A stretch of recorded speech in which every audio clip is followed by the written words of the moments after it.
আসসালামু আলাইকুম। এসও টিভির পক্ষ থেকে সকলকে স্বাগত।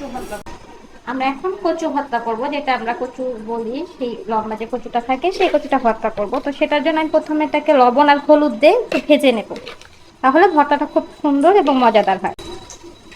আমি স্বাদ মতো লবণ দিয়ে দিচ্ছি এবং পরিমাণ মতো হলুদের গুঁড়া দিয়ে দিচ্ছি। 1.5 চামচের মতো হলুদের গুঁড়া দিচ্ছি। এবার এটাকে ভালো করে মাখিয়ে নেব। কচু যে ভর্তাটা বানাবো আমি, তার আগে একটু হালকা করে জিরা ভেজে নেব, কারণ কচু ভর্তায় জিরা, ভাজা জিরাটা দিলে একটু ফ্লেভারটা সুন্দর হয়। আমি পরিমাণ মতো জিরা নিয়ে নিয়েছি, 1 চামচের মতো হবে। এবার এটাকে একটু ভেজে নেব হালকা। এবার কচুগুলো ভাজার জন্য প্রথমে ফ্রাই প্যানে একটু সরিষার তেল দিয়ে নিলাম। সরিষার তেলের পরিমাণ একটু ভালোই দিতে হবে, কারণ কচুতে অনেক তেল টানে। তো যার কারণে আমি তেলটা হিট হওয়া পর্যন্ত অপেক্ষা করব। পাশের চুলায় আমি সরিষার তেল দিয়ে রসুন আবার পেঁয়াজটা একটু ভেজে নিচ্ছি, যাতে করে ভর্তাটা যখন আমি পাটায় বাটবো তখন আমার জন্য সুবিধা হয়। আর ভর্তাটাও হচ্ছে আপনি ফ্রিজে রেখে দীর্ঘদিন খেতে পারবেন। পেঁয়াজ দিয়ে দিচ্ছি, 3টা মতো পেঁয়াজ দিয়েছি, 9-10 কোয়া রসুন। এবার আমি এটাকে ব্রাউন হওয়া পর্যন্ত ভেজে নেব। তেলটা গরম হয়ে গেছে, এখন আমরা এর মধ্যে আস্তে আস্তে কচুগুলোকে দিয়ে দেবো, কাটা কচু।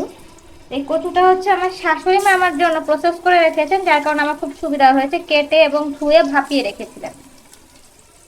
তো এর জন্যই আমি খুব সহজেই ভর্তাটা করে ফেলতে পারছি। আপনারাও কেটে বেছে এভাবে ভাপিয়ে কচুটা ফ্রিজে দীর্ঘদিন সংরক্ষণ করতে পারবেন। কচুটা আমরা ভাজতেছি এই চুলায়, আর পাশের চুলায় আমরা পেঁয়াজ আর রসুন আর কাঁচামরিচ দিয়েছি। তো কচু ভর্তাটা হচ্ছে আমার মনে হয় যে কাঁচা ঝাল তো দিয়েছি, একটু শুকনো ঝাল না হলে কচু ভর্তাটা জমবে না ভালো। তো এর জন্য আমি 5-6টা পরিমাণে শুকনো ঝাল দিয়ে ভেজে নিচ্ছি। ব্রাউন কালার হয়ে আসছে, এটাকে নামিয়ে নেব।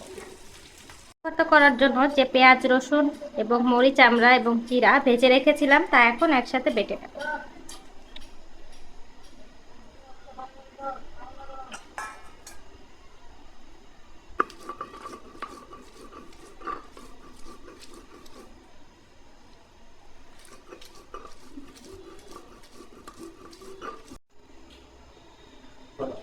ভাজা কচুগুলোকে আমি হাত দিয়ে প্রথমে একটু ম্যাশ করে নিচ্ছি, কারণ কচুগুলো খুবই সফট। তার পরবর্তীতে আমি হচ্ছে এটাকে পাটায় বেটে নেব।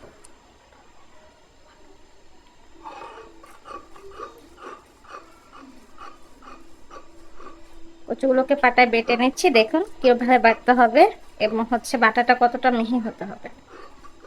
এক বাটা দিলেই হয়ে যাবে যতটুকু। এই যে কচুটা বাটা হয়ে গেছে, এখন এই বাটা কচুর মধ্যে আমি বেটে রাখা যে পেঁয়াজ, রসুন, জিরা, কাঁচামরিচ ছিল, সেই বাটাটা এখন আমি দিয়ে ভালো করে মিক্স আপ করে নেব।